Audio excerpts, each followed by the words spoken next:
Amados, hoje nós vamos falar um pouco a respeito do que particularmente, para mim, redundante particularmente, para mim, é um dos personagens mais, com mais ensinamentos das Sagradas Escrituras, amados, porque nós vamos mergulhar aqui, muitos deles são poderosos em seus ensinamentos, mas esse aqui, para mim, eu consigo aplicar aquela técnica conhecida e bíblica de você aprender com o inverso, né?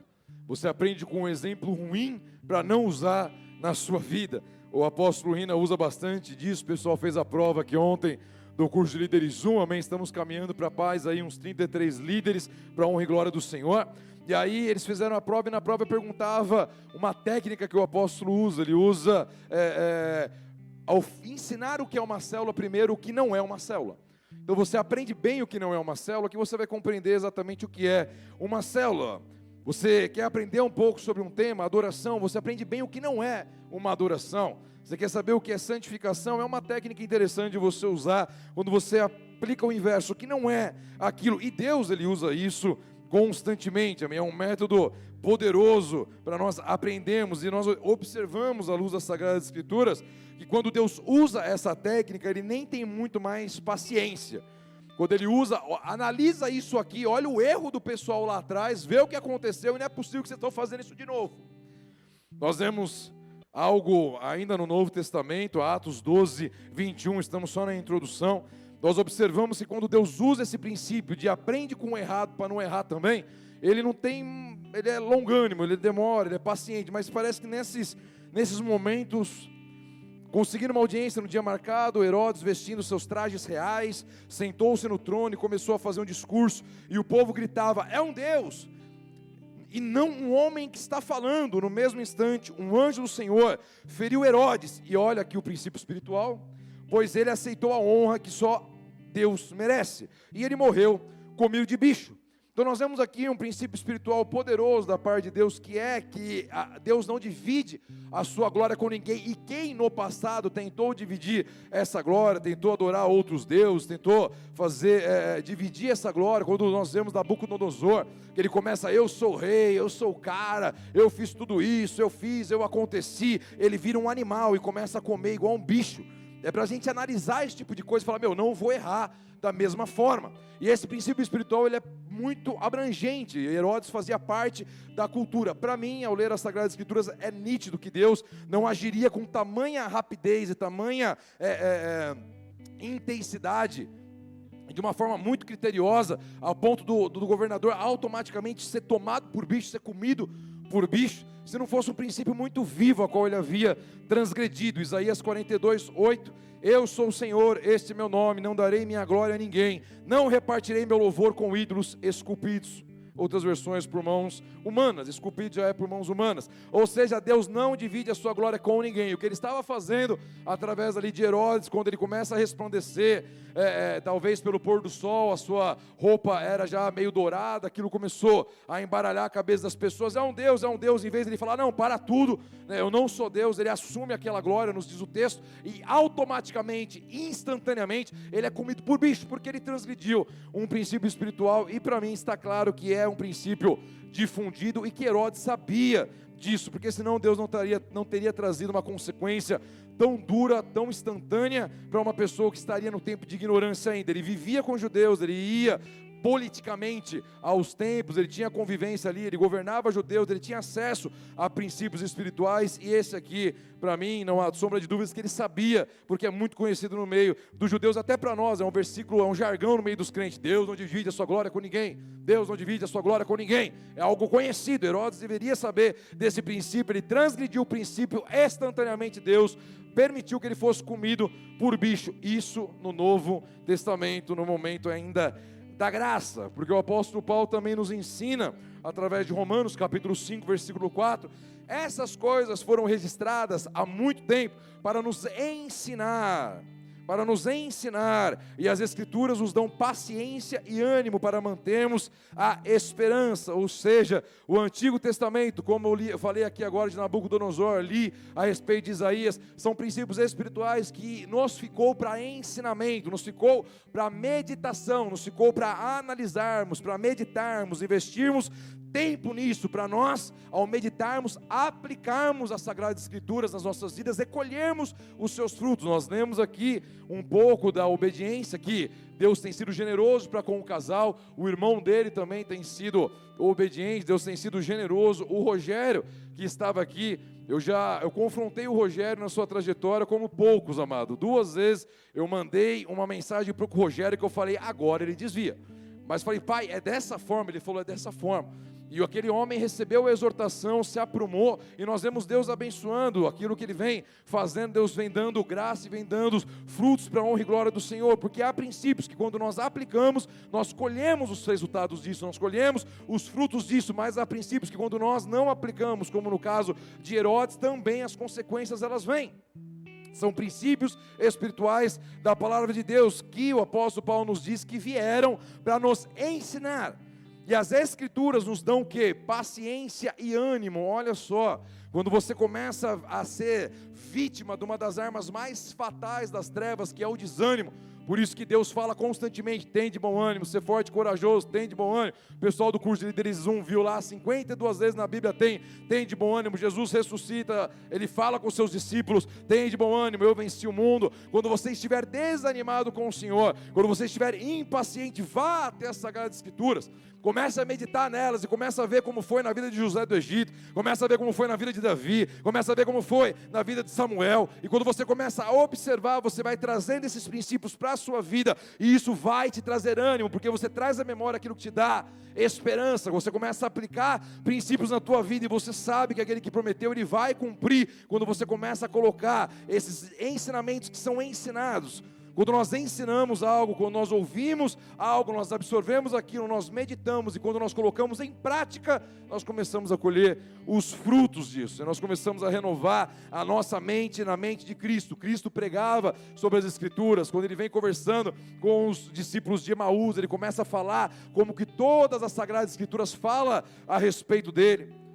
Os povos mais fortes, poderosos, prósperos da terra foram povos que levaram os princípios bíblicos a sério. O exemplo mais nítido que nós temos hoje é a Coreia do Sul, de uma nação destruída, em 50 anos virou potência mundial, com a maior igreja protestante do mundo. Nós temos os Estados Unidos, a própria Europa, com a sua influência bíblica intensa, o quanto que são princípios poderosos quando eles são aplicados, e quando são transgredidos, as consequências também vêm, porque a palavra de Deus ela é viva, há poder quando nós lemos ela, quando nós compreendemos, quando nós meditamos em seus princípios, extraímos dela tesouros. O que Salomão diz que a glória dos reis é desvendar os mistérios do Senhor, é desvendar os princípios do Senhor. E a Bíblia ela é enfática, ela é insistente para nós observarmos, meditarmos e aplicarmos os seus princípios. Existem salmos que são canções do povo hebreu, que é exclusivamente para lembrar de tudo que Deus fez, para lembrar de princípios espirituais, para que no dia a dia eles não viessem a esquecer de colocar aqueles princípios em prática. Quando nós analisamos o Salmo 106, ele é poderoso nesse princípio. Não vou ler inteiro aqui devido ao tempo, mas Salmo 106, versículo 6, é o salmista dizendo, lembrando dos pecados a qual o povo dele transgrediu com o Senhor. Pecamos, como nossos antepassados, fomos desobedientes e rebeldes. No Egito, nossos antepassados não deram valor às maravilhas do Senhor, não se lembraram de seus muitos atos de bondade, rebelaram-se contra ele junto ao Mar Vermelho, e ele vem desenrolando o quanto que o povo não olhou o que Deus havia feito no passado, não meditou no Pentateuco, nos 5 primeiros livros da Bíblia, eles não meditaram, não honraram ao Senhor, e aí como eles escolheram os resultados dessas transgressões. O versículo 13, ele traz as consequências, ele vem falando de tudo aquilo que Deus fez, e aí no 13 ele fala, depressa porém, esqueceram-se do que ele havia feito, não quiseram esperar por seus conselhos, sagradas escrituras, princípios espirituais, não esperaram ouvir a parte do Senhor, que deveriam colocar em prática nas suas vidas. No deserto, os desejos do povo se tornaram insaciáveis, puseram Deus à prova naquela terra desolada. Ele atendeu a seus pedidos, mas também lhes enviou uma praga. No acampamento tiveram inveja de Moisés e de Arão, o sacerdote consagrado ao Senhor. Por isso a terra se abriu, engoliu Datã e sepultou Abirão e os outros rebeldes. Então ele está trazendo a memória. Olha lá, pessoal, lá atrás o povo se rebelou, o povo não praticou a Bíblia, o povo não leu, não meditou, não colocou em prática princípios poderosos. Deus veio e trouxe praga, Deus veio e abriu a terra, engoliu a terra. Gente, vamos lembrar de Deus, vamos lembrar da palavra de Deus, vamos lembrar dos princípios espirituais, vamos praticar aquilo que o Senhor deixou para nós, porque verão consequências, acontecerão resultados daquilo que nós temos plantado. Quando nós observamos o livro de Provérbios, eu estou na introdução, eu vou chegar na palavra, fica tranquilo, só dando a enfatizada na palavra de Deus. No livro de Provérbios, o rei mais próspero, mais bem sucedido, mais rico, não dá para comparar esse cara com Bill Gates, com Zuckerberg, não dá para comparar com nada. O que esse cara fez, não há ainda na terra alguém que tenha conseguido fazer. Na introdução do seu livro, ele começa a nos trazer a profundidade que há nesses princípios, de nós cumprirmos aquilo que ele estabeleceu. Para quê? Para que nós venhamos a viver o propósito. De repente Deus te separou para ser um empresário, Deus te separou para ter uma família bem sucedida, Deus te separou para um ministério, Deus te separou para ser ministro, separou para ser lá qual o propósito que Ele colocou na tua vida, para ir nas tribos indígenas como os nossos missionários aqui. Mas para chegar naquele propósito, haverão necessidade de alguns passos, haverão necessidade de cumprirmos os princípios espirituais. Provérbios o tempo todo fala a respeito de princípios. E aí nós observamos que o ser humano tem uma dificuldade em aplicar esses princípios e compreender o tempo de Deus. Eu estou incluso nisso. Por exemplo, lá em Gênesis 3,15, quando Eva cai, Deus vem e fala o quê? A semente da mulher esmagará a cabeça de Satanás. A mulher está na queda, está sofrendo as consequências, a mulher e o homem, maldições estão sendo liberadas sobre a terra, todas essas que nós vivemos hoje. Enfermidades, miséria, violência, está sendo liberado devido à consequência. Aí em Gênesis 4:1, alguns versículos depois, no próximo capítulo, Adão teve relações com Eva, sua mulher, que engravidou. Quando deu à luz Caim, ela disse: com a ajuda do Senhor, tive um filho. E essa exclamação lá no original é algo como: tive luz a um varão, Deus me entregou o filho, Deus me entregou aquele que Ele prometeu. E rabinos, mestres judeus, são unânimes em dizer que nessa hora, quando ela viu um menino, essa exclamação dela, por isso que está registrado dessa forma, tive um filho, porque ela falou: Deus falou que a minha semente ia esmagar a cabeça da serpente, eu tive um filho e vou viver essa promessa. Mas não, só que não, porque Deus se preocupa muito com o como. Se já viesse na sequência ali, um filho, já matasse, destruísse Satanás, queimasse no inferno, Deus não é um ditador, Deus não é alguém que está sentado num trono, dando porrada em quem desobedece Ele. Quem já fez mergulhando na palavra aqui sabe que a partir dali começa o plano da salvação. Aí vem Caim, na verdade, imagina a decepção, a minha promessa vai acontecer, aí Caim mata Abel. Uau, Caim matou Abel. Aí começa aquela mão de maldição, Caim tinha uma marca para não ser assassinado por aí. Aquele filho que ela exclamou já não está dando tanto, não está atendendo às suas expectativas, ou pelo menos a sua felicidade na hora do parto. E aí nós vemos que Caim, ao matar Abel, libera mais um monte de maldição sobre a terra. Você aprendeu aqui no segundo episódio da nossa série das quartas-feiras. Quem quiser vai lá no Facebook ou no Instagram. Você vai observar o quanto que isso liberou de maldição, de nós termos ódios no nosso relacionamento horizontal com os nossos próximos. Muitas vezes nós somos afobados e aí nós não compreendemos que diversos princípios precisaram acontecer. E aí o plano da salvação seria mais bons 3 meses de conversa. Mas coisas vão acontecendo. Abraão sacrifica o seu filho, não sacrifica porque Deus não deixou, mas começa diversos, e aí começam as alianças, as dispensações. Muita água acontece, muita água rola, muita aliança estabelecida, porque Deus não é um tirano, Deus não é o ditador. Olha lá, Satanás se rebelou, fez eu pecar, já vou matar, vou destruir. Não, Olha as consequências quando esse ser repugnante, ele começa a governar. Nós estamos aí num mundo completamente decaído, completamente destruído.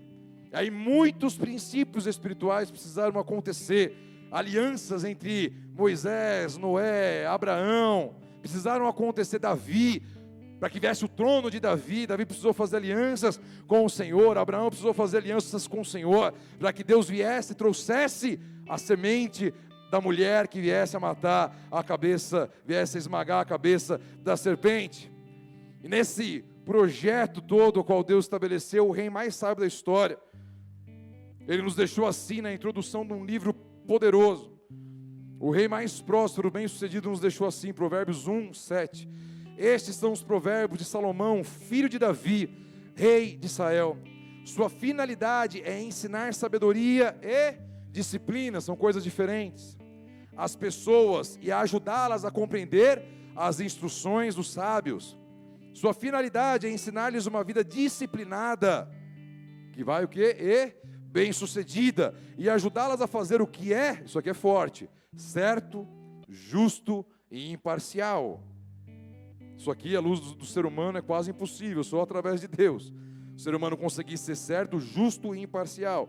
Esses provérbios darão juízo aos ingênuos e conhecimento e discernimento aos jovens. O sábio que os ouvir se tornará ainda mais sábio. Quem tem entendimento receberá orientação. Ao examinar o significado desses provérbios e parábolas das palavras dos sábios e seus enigmas, o temor do Senhor é o princípio do conhecimento, mas os tolos desprezam a sabedoria e a disciplina. Nós observamos aqui que, deixa projetado para nós aí, que nós temos aqui conhecimento, nós temos aqui sabedoria, nós temos aqui disciplina. Então uma coisa é você conhecer o princípio, uma coisa é honrar pai e mãe, eu sei do princípio. A sabedoria é como colocar isso em prática, honrar com um copo d'água, honrar dando uma carona, honrar fazendo algo para você estabelecer e colocar aquele conhecimento em prática. E a disciplina é você se disciplinar a praticar aquilo que você conhece. Então você consegue absorver o que o rei Salomão está nos trazendo. E o rei Salomão cumpriu o seu propósito, ele continuou com o trono de Davi, não rachou enquanto ele estava vivo, ele estabeleceu. Agora, o exemplo de hoje que eu falei para vocês, no qual nós vamos agora entrando para a palavra, é quando nós pegamos o exemplo e tiramos princípios daquilo que é negativo. Tem uma frase do Dr. Augusto Cury, psiquiatra cristão, muito conhecido. Ele nos diz: uma pessoa inteligente aprende com seus erros. Uma pessoa sábia aprende com erros dos outros. Tinha projetado para nós aí. Quando uma pessoa é inteligente, ela vai vivendo a sua vida e ela erra.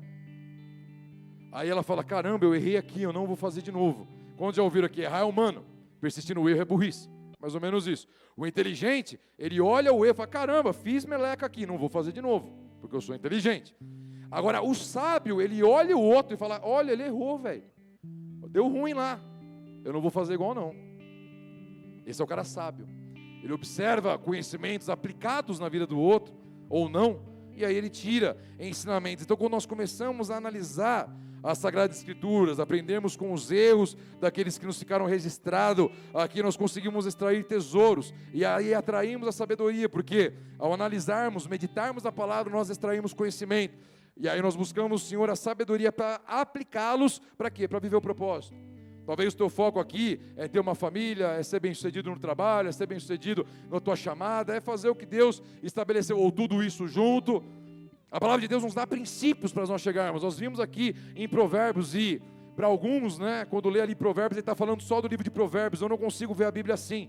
Para mim a Bíblia, ela é um todo. Quando eu leio lá em Apocalipse, que se alguém acrescentar um tio no último versículo de Apocalipse, em qualquer da Escritura, lhe seria acrescentada todas as maldições desse livro. A gente não aplica aquilo só em Apocalipse, nós aplicamos aquilo em toda a Bíblia. Nós não conseguimos também compreender que Provérbios está nos dizendo: quem aplicar isso aqui, quem observar as falhas dos outros, ou os acertos dos outros, e aplicar na sua vida, vai ser bem sucedido, vai ter uma vida de sabedoria e disciplinada, vai cumprir o propósito do Senhor. E o nosso exemplo dessa noite é Sansão, um homem que ele tinha um chamado a ser líder de Israel, e infelizmente se transformou num exemplo negativo, e tudo aquilo que ele faz nós conseguimos praticamente observar e falar: o que eu não tenho que fazer para viver. Nós começamos de uma forma muito analítica, observando aqui que Sansão, amados, ele tinha uma chamada profética como poucos nas Sagradas Escrituras. Porque a nação de Israel, ela não tinha rei, ela era governada por juízes. O povo de Deus era governado por juízes, que eles julgavam o povo, não eram reis. E por 40 anos esse povo ficou escravizado dos filisteus. Por quê? Por quebrarem princípios. Então cediam a pecados, cediam a tentações, cediam a errar em princípios espirituais, e eles se colocam debaixo de um jugo e começam a ter que pagar tributos aos filisteus, começam a ter que se sujeitar ao governo dos filisteus. E aí os filisteus, que são inimigos mortais de Israel, aquele mesmo gigante que Davi matou lá, há uma guerra constante entre os dois povos. Só que Deus, ao contemplar essa situação, fala: caramba, o povo está sofrendo aqui porque erraram, mas vamos dar um fim. Ele tem uma ideia, ele tem um projeto. Deus, ele tem uma estratégia de como tirar o seu povo da opressão que eles mesmos entraram, que eles mesmos se cederam à desobediência, ao pecado, estão escravos agora dos filisteus, estão servindo os filisteus por causa de erros, por não cumprirem os mandamentos do Senhor, os preceitos do Senhor. Então Deus, ele entrega um chamado, Deus entrega algo poderoso, de uma forma quase que única nas Sagradas Escrituras. Se tem algo profético desde o nascimento de um homem nas Sagradas Escrituras, esse algo foi o nascimento de Sansão. Nós estamos falando de um homem que teve a sua chamada profética como poucos em todas as Sagradas Escrituras. Nós sabemos o poder que há nos nomes nas Sagradas Escrituras. Não é à toa que Jesus mudava nome. Não, vai ser mais Pedro, tal, né? Não é à toa que Deus mudou o nome de Jacó para Israel só, né? O mais famoso das Sagradas Escrituras, que é o patriarca da nação, que está virando potência há alguns 50 anos. Deus, ele se importa com nomes, e quando nós começamos a ler a história de Sansão, os nomes já começam a nos chacoalhar, profeticamente falando. Quando nós lemos aqui os envolvidos, os nomes envolvidos, nós observamos que Deus tem uma vontade. Lá na oração modelo nós aprendemos no Pai Nosso que Deus tem vontades.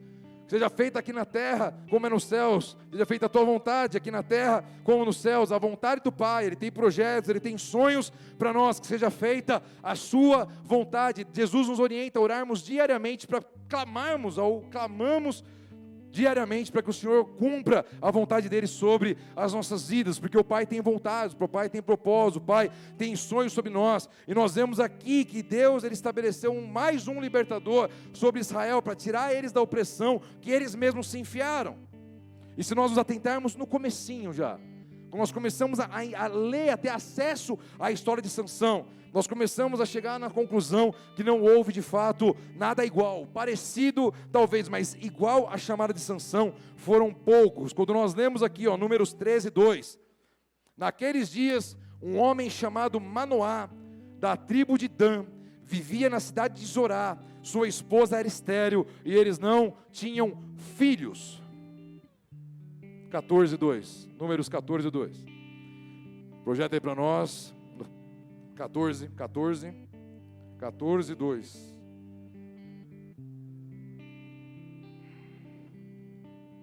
Meu Deus. 14, Juízes, perdão. Juízes 14:2. Juízes 13:2. Agora vai. Bingo. Juízes 13:2. Aí. Naqueles dias, um homem chamado Manoá, da tribo de Dan, vivia da cidade de Zorá. Sua esposa era estéril e eles não tinham filhos. Quando nós observamos já os nomes aqui, começou. Deus vai fazer algo poderoso na terra. Ele começa nos dando alguns nomes aqui. Ele começou do menor do homem, aí ele veio para a tribo, Dan, e ele veio para a região, Zorá. Se nós observarmos do macro para o micro, ou Zorá, que é da tribo de Dan, que tem Manoá lá no meio, nós já vamos começar a encontrar simbologias, tipificações proféticas. Zorá significa ouro, se eleva, brilhante como ouro, esplendoroso, alvorecer, que era da tribo de Dan. Dan significa julgamento. Ele julgou. Manoá significa lugar de repouso. Então, o esplendoroso determinou julgar algo. Ele vai julgar algo e vai transformar aquilo em terra de repouso. Quando nós começamos a observar já pelos nomes, Deus já está revelando algo profético que Ele vai fazer sobre a terra. O esplendoroso, o excelso, aquele que está acima de todas as coisas, o elevado, Ele vai trazer julgamento. Ele julgou e agora Ele vai transformar Manoá, que significa lugar de repouso. Nós já começamos a compreender que algo da parte do Senhor está acontecendo aqui. Deus começa a dizer, começa a deixar claro que aquele que é elevado, esplendoroso, veio trazer julgamento e como consequência do seu juízo, eles habitarão em lugar de repouso, porque viviam em guerra, toda hora, não quero me submeter aos filisteus, não quero me submeter aos filisteus. Os filisteus vinham, davam umas porradas neles, eles tinham que submeter aos filisteus. Agora Deus vai transformar aquilo no local de repouso. Aí o que acontece? Um mensageiro do Senhor vem visitar uma estéril. Toda vez que isso acontece, Deus está mudando uma era, está mudando uma geração. Quando Deus vem visitar Abraão e Sara, Ele muda uma aliança. Nós vemos aqui, e quando o mensageiro do Senhor visita uma estéril, algo histórico está acontecendo. Quando nós vemos o mensageiro visitando Isabel, visitando seu marido, uma nova era está sendo estabelecida. Quando o mensageiro do Senhor encontra um casal, uma só carne, está buscando alguém, uma estéril, para frutificar, algo profético está acontecendo. Deus mandou visitar uma estéril. Deus está mudando eras, Deus está mudando gerações e governos. Esse é um momento profético, o esplendoroso, o elevado está julgando e vai fazer aquele povo habitar em um local de descanso. E agora o mensageiro do Senhor visita uma estéril. São momentos únicos das Sagradas Escrituras. E o mensageiro do Senhor, ele avisa e ele dá ordens, porque sempre que Deus nos vem, Ele nos dá ordens, Ele nos dá direções para nós o que? Obedecemos. Nós vemos ali quando Deus ele visita Sara, quando Ele visita Isabel, Ele sempre nos traz direções a serem cumpridas. Números 13, 4. O anjo do Senhor apareceu à esposa de Manoá e disse: embora você não tenha conseguido ter filhos até agora, Juízes, perdão, eu não sei porque que foi números aí, mas Juízes, agora é Juízes daqui para frente, tá? Juízes 13, 4. O anjo do Senhor apareceu à esposa, meu Deus, um pouquinho antes, né? 3. Juízes 13, 3. O anjo do Senhor apareceu à esposa de Manoá e disse: embora você não tenha conseguido ter filhos até agora, ficará grávida e dará à luz um filho. Versículo 4. Portanto, tenha cuidado, não beba vinho e nenhuma outra bebida fermentada, nem coma nenhum alimento que seja impuro. Você ficará grávida e dará à luz um filho, do qual jamais cortará o cabelo, porque ele será consagrado a Deus como nazireu. Desde o nascimento, ele começará a libertar Israel das mãos dos filisteus. Então aquele homem vem, deixa projetado para nós aí, e ele começará, ou seja, há um propósito, há um sonho no coração do pai. O pai está vindo em Zorá, da tribo de Dan, em Manoá, sua esposa que é estéril, trazer uma mensagem profética. Há um propósito nesse menino, há um projeto, há um chamado, há uma história que eu quero escrever através desse menino, e esse chamado ele vai libertar o meu povo, começar a libertar o meu povo das mãos dos filisteus. Sansão já tem o projeto desenhado, Deus vem fazendo com as próprias mãos, esforçando ali para trazer. E o pai, ele sempre nos dá direções a serem seguidas. Deus se preocupa muito com o como esse homem vai exercer o seu chamado. Ele vai não ser dado bebida a bebidas fortes, ao vinho, ele não deve tocar em coisa morta, ele começa a entregar, será nazireu, não vai cortar um fio de cabelo, navalha não vai passar na sua cabeça. O filho daquele milagre deveria ser nazireu, está em número 6, o que significa não passar navalha, não ser dado a fruto da videira e não tocar em coisa morta.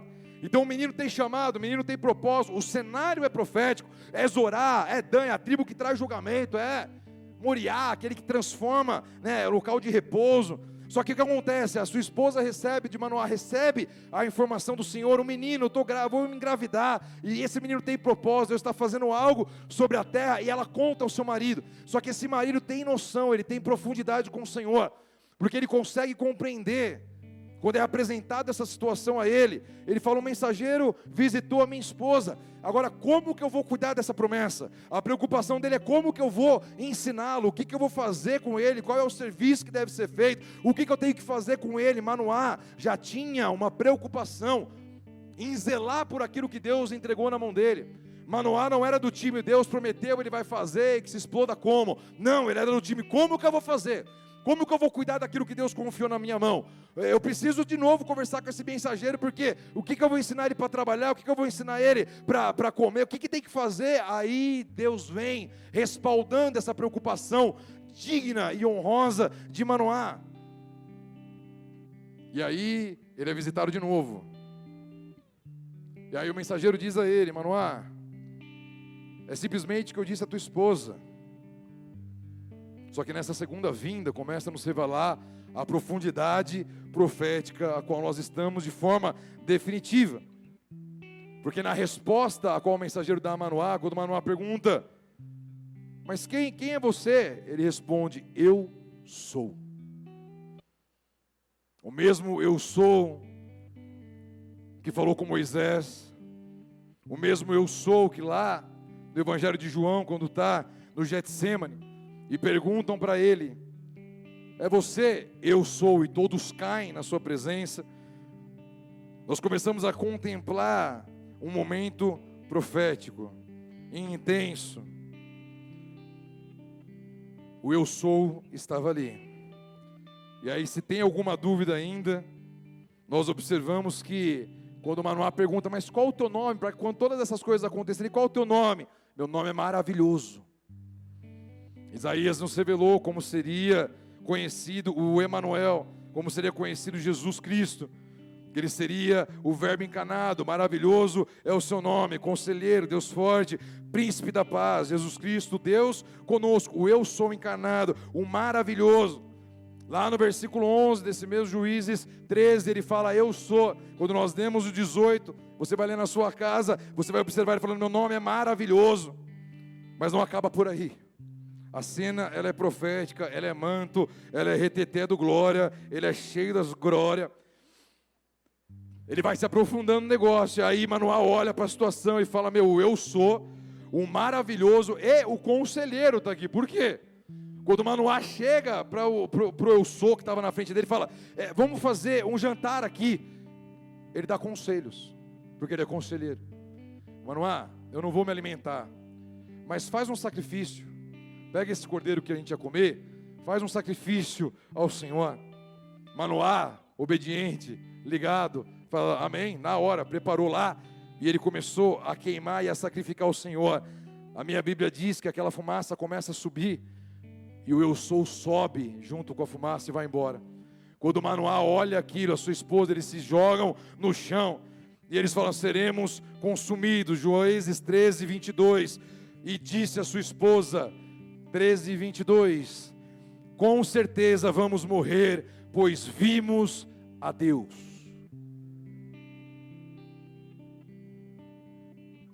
Manoá estava certo, eles viram a Deus. Eu sou maravilhoso conselheiro. Cena muito semelhante à de Atos, quando Jesus ascende aos céus. Ele começa a subir aos céus, eles vêm ali na fumaça do sacrifício, da obediência. Aquele mensageiro vai embora, o eu sou, o maravilhoso, o conselheiro. Agora nós estamos falando de um cenário a qual a mulher estéril é visitada pelo eu sou, pelo maravilhoso. Aí nós observamos que Manoá obedece, se preocupa. Nós vemos a segunda pessoa da Trindade vindo anunciar o que Deus estava prestes a fazer. Não tem cena mais profética.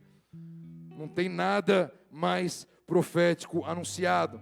Havia um chamado para aquele menino, que era começar a libertar o povo de Israel. Ou seja, há um propósito definido. Há um projeto definido para esse feto que vai ser gerado no teu ventre. Ele não é fecundado pelo Espírito Santo. Depois, Manoá, como um servo obediente do Senhor, cumpre as suas funções matrimoniais. Vocês entenderam? Não vou precisar ser mais explícito. E aí a mulher engravida. Agora a pergunta é: como que um homem, num cenário tão profético como esse, o eu sou desce na terra, o maravilhoso desce na terra, ele acaba cego, escravo e suicida. Como que um homem com tanto chamado, com tanta profecia, com tanto mover dos céus, como que é possível ele se transformar no motivo de piada, no motivo de chacota, no motivo de escárnio? Como que um homem desses, com um projeto a ser vivido, de vida, a qual Deus estabeleceu, ele se transforma num suicida, porque ele mesmo provocou a sua morte? Como um homem anunciado pelo próprio Deus, num cenário profético tão intenso, com xaramanaia para tudo que é lado, acaba desse jeito? E aí é um exemplo para analisarmos, para observarmos, não para julgarmos, mas para observarmos e talvez, será que eu não estou falhando em algum momento desse, porque a chamado, a propósito, nem olhos viram, nem ouvidos ouviram, nem se passou em coração humano o que Deus projetou para nós, mas como manual, o que eu tenho que fazer? O que eu tenho que ensinar? O que eu tenho que aprender? O que eu tenho que desenvolver? Qual o princípio eu tenho que praticar para viver todo esse mover profético que está acontecendo? Ele estava no meio do movimento, nem tinha vivido a ascensão dos céus ainda, do maravilhoso. Há uma forma de não viver, há uma forma de sair de rei, que era juiz era a função de rei, para zombaria, escárnio e piada. Como diz o meu apóstolo, todo reino tem o rei, mas tem o bobo da corte. Como que esse cara saiu de rei e se transformou no bobo da corte? Como um homem que venceu batalhas sozinhos, que prendeu tochas em rabo de 300 raposas, que destruiu plantações, que destruiu exércitos inimigos, com uma queixada de jumento, despedaçava um leão como um cabrito, julgou uma nação inteira, tinha uma capacidade intelectual, porque ele julgava casos. Imagina os casos que apareciam para esse homem. Ele resolvia como não cumprir o propósito, como jogar no lixo um chamado tão perfeitamente desenhado por Deus. Sansão nos ensina com pelo menos 5 erros que quem tem promessa de Deus não pode cometer. No capítulo 14, Sansão já começa. Ele se interessa por uma filisteia. Aleluia, acertei um. Ele se interessa por uma filisteia, por uma mulher do povo inimigo. Ele veio para destruir, para tirar o jugo de um povo, agora ele está apaixonado por uma menina do lado de lá. Juízes 14, 2. Quando voltou para casa, disse a seu pai e a sua mãe: vi uma moça filisteia em Timna. Quero me casar com ela, consigam aquela moça para mim. Seu pai e sua mãe se opuseram. Não há uma moça sequer em nossa tribo ou entre todo o nosso povo com quem você possa se casar, porque tem de procurar uma esposa entre os filisteus pagãos. Amado, Sansão não está nem aí para a opinião dos pais. Ele não está nem aí, nem azul. Tanto que ele se casa com a mulher. Eu quero me casar, consigam aquela moça para mim. Primeiro mandamento com promessa: honre pai e mãe, para ele não fazia significado nenhum. Nem, pai, mas espera aí, vamos orar, vamos buscar, vamos jejuar, é isso mesmo? Porque se você ler na palavra de Deus, você vai perceber que era a vontade do pai que ele se casasse com a filisteia. Era a vontade de Deus. Mas ele tinha que ter chamado o pai. Calma aí, não é consigam lá. Se vira, eu vou casar e pronto. Espera aí. Ele nem dá atenção para o que o pai falou. Ele simplesmente diz: somente ela me agrada. Não leva a opinião dos pais. Não há submissão. Não há nenhuma submissão em seu coração. A primeira falha de Sansão é a mais clássica: a insubmissão aos pais. Como eu sofri por insubmissão aos meus pais. Me vi em situações que eu não sabia como sair, que se não fosse a mão de Deus não tinha saído. Comecei a entrar no mundo das drogas. Meu pai começou a ir para cima. Eu falei: cara, para, você não tem nada a ver com isso, cara, isso não combina com você. Talvez um chamado, um propósito havia, e Deus vem revelando isso. Mas a insubmissão aos pais vai te levar por caminhos como o de Sansão, por mais profético que seja o mover, por mais intenso que seja a chamada, como sofremos por não submetermos aos nossos pais. E isso certamente, nós ao analisarmos o Novo Testamento, aos pais espirituais, o apóstolo Paulo chamava Timóteo de filho, porque alguém insubmisso às autoridades terrenas é alguém que certamente será insubmisso ao propósito do Pai. Jesus, como pai espiritual, como mestre de Judas, avisa Judas: era melhor você não ter nascido do que você fazer o que você vai fazer. Judas não está nem como Sansão, estou nem aí para a tua opinião. Levanta e vai fazer o que não era para fazer. Ele não ouve a voz do seu pai espiritual, do seu mestre, e acontece exatamente como Sansão. Os demônios que ele expulsou talvez ali na missão com 70, vieram sobre ele, atormentaram ele, levaram ele ao suicídio. Hebreus 13:17. Obedeçam a seus líderes e façam o que disserem. O trabalho deles é cuidar de sua alma, e disso prestarão contas. Dê-lhes motivo para trabalhar com alegria e não com tristeza, pois isso certamente não beneficiaria vocês. Sansão não ouve os seus pais naturais, Judas não ouve o seu pai espiritual ou o seu mestre. Não há honra, não há temor, não há abertura para diálogo. Judas nem para e fala: mas por que, Jesus? Mas você é mesmo o cara? O que está acontecendo aqui? Ô Sansão, pai, você não concorda? Mas se for a vontade de Deus, vamos conversar. Não quero nem saber, velho. Eu vou casar e cala a boca. Provérbios 1:8. Meu filho, preste atenção à correção de seu pai e não deixe de lado a instrução de sua mãe. O que aprender com ele será coroa de graça em sua cabeça e colar de honra em seu pescoço.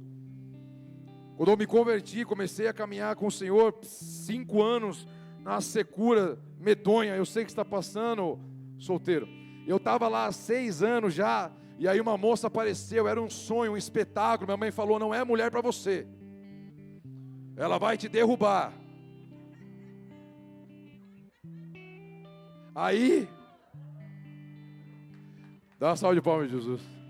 Você percebeu, né? Sax, agora, ó, fagozinho, vai aprendendo, irmão.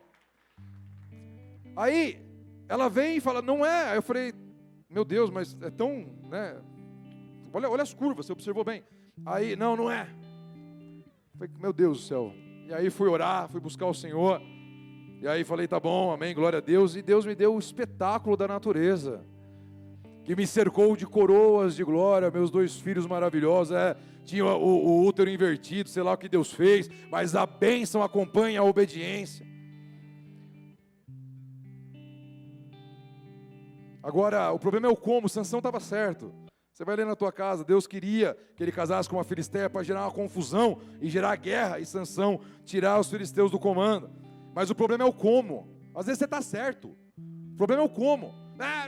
Não, mãe, vem cá, vamos orar. Eu fui orar e Deus falou que não era mesmo. Eu falei: tá bom então, glória a Deus, melhor coisa que eu fiz na minha vida, aleluia.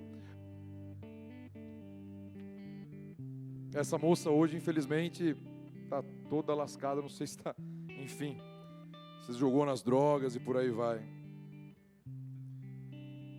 O problema de Sansão está na desonra, porque ele estava certo no tema.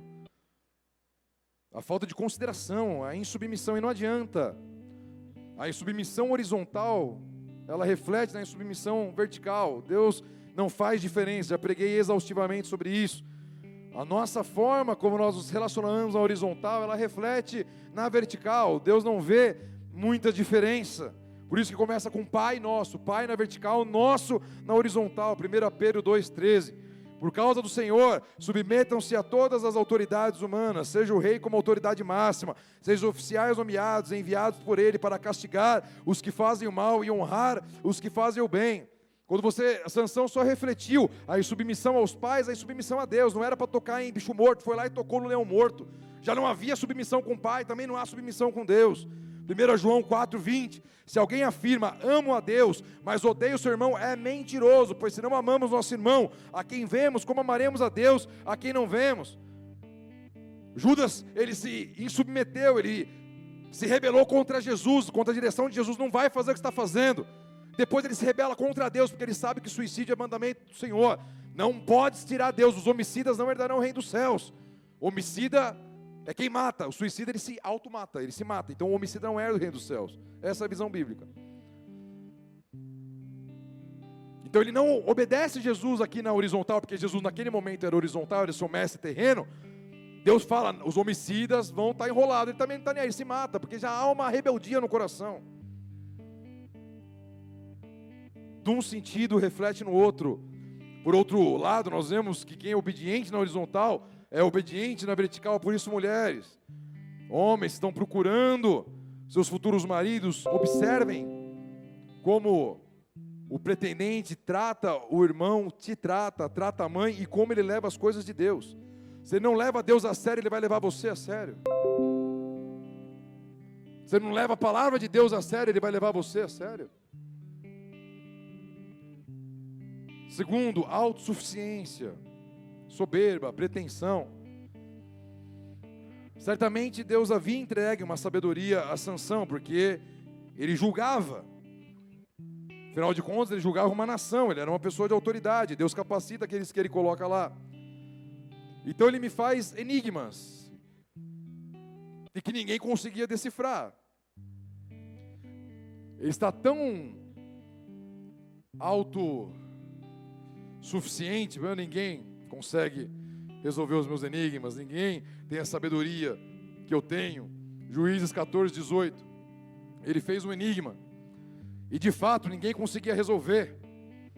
Aí a esposa que ele casou com a Filisteia, ela começa a encher as paciências, fala: ô Sansa, fala aí o enigma, fala aí a resposta. Aí ele vai lá e fala para ela. Fala, nem para o meu pai e para minha mãe eu falei, mas fala para ela. Eu não honro o pai, inverte tudo. Aí ele pegou e foi lá e falou o enigma para ela. Aí ela falou para os filisteus, e os filisteus vieram nele. Juízes 14, 18. Antes do pôr do sol do 7º dia, os homens da cidade vieram dar a resposta a Sansão. O que é mais doce que o mel? O que é mais forte que o leão? Era o enigma, era a resposta perfeita do enigma que ele tinha feito. Sansão respondeu: se vocês não tivessem arado com a minha novilha, não teriam resolvido o meu enigma. O que ele está dizendo aí? A novilha dele, a esposa dele. Se vocês não tivessem ido lá perguntar para minha esposa, trabalhado o enigma com a minha esposa, vocês não saberiam, vocês nunca saberiam. Porque eu sou sábio, os meus enigmas ninguém resolve, eu sou completamente mais sábio do que todos, ninguém tem a capacidade humana de resolver um problema que eu coloco, ninguém tem a capacidade humana de ser tão sábio quanto eu, uma autossuficiência, ninguém teria a capacidade de resolver o problema, ou ser tão estratégico, ou tão enigmático quanto eu. Já havia subido para a cabeça, já estava autossuficiente, eu sei, esse enigma não foi Deus que me deu, eu com a minha sabedoria, com a minha capacidade aqui, eu desenvolvi, ele desenvolveu devido à situação que ele teve com o leão e com a abelha mesmo, com o favo de mel. Então eu sei criar situações, eu tenho uma capacidade. Provérbios 26, 12. Há mais esperança para o tolo que para aquele que se considera sábio. Sansão já estava se achando tão sábio que já se tornou iministrável. Pai, mãe, ninguém mais conseguia conversar. Eu tenho enigmas que ninguém resolve. A Bíblia me diz que há mais esperança para um tolo. Porque o tolo, ele ouve, ele pensa na direção, ele analisa, ele quer se tornar sábio. Agora, aquele que se considera sábio, ele acha que ele é sábio demais, há menos esperança do que para um tolo. Sansão já estava indo por um caminho de se achar sábio demais, de não precisar de mais conselhos, mais exortações, mais nada. Os meus enigmas são os melhores, ninguém resolve. Certamente a autossuficiência ajudou Sansão a cavar a sua cova, porque ele era morada do Espírito Santo, isso era manifesto através da sua força física. Ele matava 1000 homens com a queixada de jumento, havia o Espírito Santo latente nele através da sua força física. Você acha que o Espírito Santo não falava no espírito dele? Você acha que o Espírito Santo não trazia capacitação para ele? Ele já não estava ouvindo mais ninguém, muito menos a Deus. Sansão era inconsequente, porque essa filisteia, acontece uma situação, ela morre, isso aí daria o resto da noite, Mas ele chega no momento que ele se casa com uma prostituta, famosa Dalila. E ela estava sendo subornada para entregar segredos. E Sansão engana ela por diversas vezes. Ele mente para ela onde era o segredo da sua força. Você conhece a história? E cada vez que ele falava o que deveria ser feito, ela ia e fazia exatamente o que ele falou. Só que não dava certo porque ele estava brincando. Ele estava sendo inconsequente, não estava medindo consequências das suas ações. Estava brincando com o erro, brincando com a quebra de princípio espiritual, brincando com o que não devia se brincar. Ele não mede as consequências das suas atitudes. Ele fica flertando com aquilo que é errado, que vai levar ele para o buraco, tanto que caiu. Ele cai na negligência. Ele não podia comer do fruto da vide, mas ele andava entre as vinhas. Ele brincava, ele flertava com as falhas. Provérbios 16, 18. O orgulho precede a destruição, a arrogância precede a queda. Não vou errar. E ele toca em coisa morta para comer. Se rebela contra o Senhor. Você acha que o Espírito Santo não estava avisando ele? Se a gente hoje ouvimos a voz do Espírito Santo falando, não faz isso, para de fazer isso. Quanto menos Sansão, que tinha o poder de Deus manifesto na sua força física. Mas é melhor aconselhar um tolo do que aquele que se vê sábio aos próprios olhos. Juízes 16, 6. Imaturidade. Sansão começa a brincar com aquilo que não deve. Assim Dalila disse a Sansão: conte-me, por favor, o que torna tão forte, como poderia ser amarrado sem conseguir se soltar. Sansão respondeu: se eu fosse amarrado com 7 cordas de arco novas, em algumas traduções, verdes, ainda não secas, ficaria tão fraco como qualquer outro homem. Começa a brincar, até parece que se você pegar cordinhas verdes e me amarrar, aí sim a minha força vai embora. Parecendo uma criança brincando com o dom que Deus derramou para ele, brincando com aquilo que Deus confiou a ele. O apóstolo Paulo e o Novo Testamento é muito direto com relação à maturidade. Gálatas 4:1, portanto, pensem da seguinte forma: enquanto não atingir a idade adequada, o herdeiro não está numa posição muito melhor que a de um escravo, apesar de ser dono de todos os bens. Já preguei aqui, a pregação é atingindo a estatura de herdeiro. Porque há uma estatura de herdeiro para nós alcançarmos espiritualmente as promessas do Senhor. O apóstolo Paulo está dizendo: um herdeiro, antes de atingir os 18 anos, ele tem tanto direito à herança quanto um escravo, porque ele é menor de idade. Agora, quando você alcança a estatura certa, você tem acesso à herança, você tem acesso à promessa. Então, um imaturo, ele não pode ter acesso à promessa por completo, ele tem acesso a partes da promessa. Então, você talvez um carro ali, talvez um negocinho lá, talvez acesso a alguma, mas a herança por completo é a partir da maioridade. O apóstolo Paulo nos ensina a sermos maduros na fé, a sermos profundos com o Senhor, e Deus espera de nós maturidade, porque quem não atinge a maturidade espiritual não alcança a promessa. Sansão era imaturo e não viveu a promessa. Pessoas trocam a intensidade por constância. São momentos, maturidade é quando você tem constância também. Às vezes é muito intenso, tudo que faz é intenso, e agora vai, mas aquilo dura 6 meses. Leitura e torre de oração, mas passa 6 meses, acaba. A maturidade, ela é constante. O jovem começa a querer trabalhar aqui, aquilo lá. O maduro, ele já, não, eu tenho que trabalhar, eu tenho uma família para dar conta. Não está legal, não tem um momento que não dá nem para mudar mais de carreira. Eu tenho que manter a constância, porque eu tenho um legado, eu tenho uma família a manter. O imaturo troca aparências por essência. Ele tinha a aparência forte, ele tinha a aparência de juiz, mas na essência era um menino brincando. Olha lá, cordinhas verdes aqui que vai tirar a minha força. Preocupações com essa terra são trocadas por preocupações com o eterno, com a vontade do Pai. Pessoa madura na fé já não está muito preocupado com as coisas terrenas, mas com aquilo que o Senhor pensa a seu respeito, com o propósito do Pai. A vontade do Pai está acima da sua própria vontade. Troca rancor, a ira, a ofensa pelo amor. Não brinca com as coisas sérias, com princípios espirituais sérios. Às vezes eu falo para a Pietra, não mexe na tomada. Há um princípio físico nessa tomada, uma diferença de potencial, né, Biel? E aí, se você encostar aqui, você vai tomar um tranco. É um princípio sério. Passa 5 segundos. Ah! O que você fez? Eu pus o dedo na tomada. Mas há um princípio físico aqui que você transgrediu. Uma criança na fé, você avisa, não faz isso, essa desobediência, essa atitude, vai dar choque. O maduro ouve e fala, realmente, eu não vou colocar o dedo na tomada. Não vou ficar brincando com aquilo que Deus me confiou. Juízes 16, 21. Os filisteus o capturaram. Então aconteceu um monte de coisa, você vai ler na sua casa, Juízes. E os filisteus capturaram, porque Sansão ficou brincando, negligenciou, autossuficiente, insubmisso, rebelde. Aí ele contou para Dalila foi lá, chamou a galerinha dela, raparam, Sansão ficou careca, perdeu a sua força. Os filisteus o capturaram e furaram seus olhos. Levaram-no para Gaza, onde o prenderam com 2 correntes de bronze, obrigando a moer cereais na prisão. Deixa aí projetado para nós.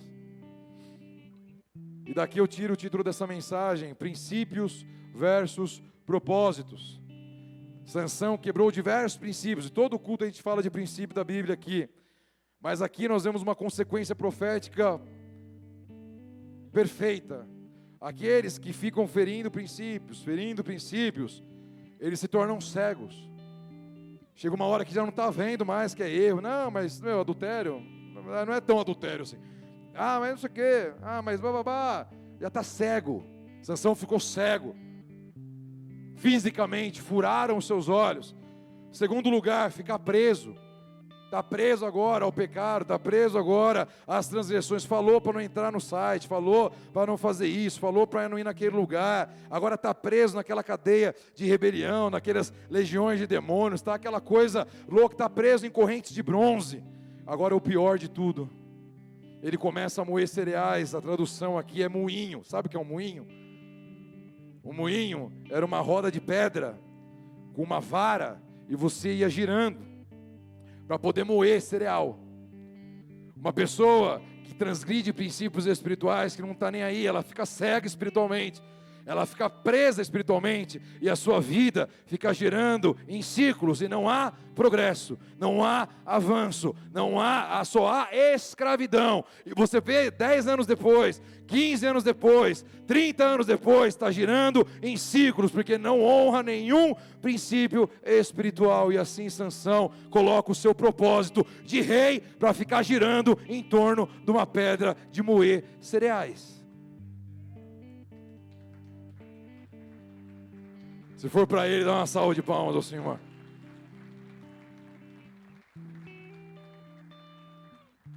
Há desertos, há vales, há.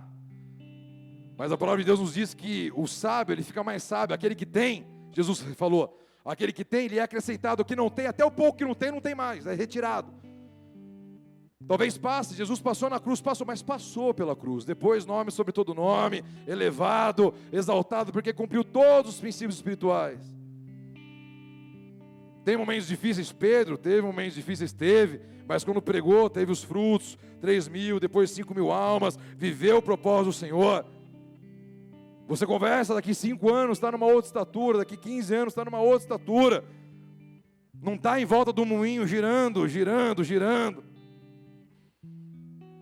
porque lá no coração dele, ele tinha quebrado todos os princípios espirituais. Só que glória a Deus, que as misericórdias do Senhor se renovam a cada manhã. 22, Juízes 16, 22, não demorou muito, porém o seu cabelo começou a crescer de novo. E você sabe o final, ele vive o propósito.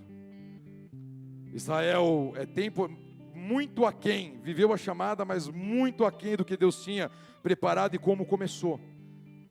Mas de tanto quebrar princípio, de tanto fazer um monte de besteira, Deus ainda é fiel à sua palavra, e esses cabelos começaram a crescer, e aí os filisteus estão felizes, os inimigos estão felizes, E aí eles começam a fazer uma festa, e aí chama lá o idiota, chama lá o que está rodando em volta da vida lá, vem cá. Aí chega lá, o que era rei virou bobo da corte, começa a dançar lá e tal, e aí ele pede para o Senhor a última vez: Pai, me dá uma força. Aí ele coloca a mão nas duas colunas, derruba, mata mais na sua morte do que durante a sua vida, mas se mata. É um exemplo excelente de como começar um chamado profético promissor e terminar girando roda de moinho, girando em torno da vida. Precisamos levar princípios do Senhor a sério. Desde Judas, que não ouviu a voz do mestre, se rebelou na horizontal, depois quebrou um princípio na vertical, sendo homicida de si mesmo. Ananias e Safira erraram no não mentirás.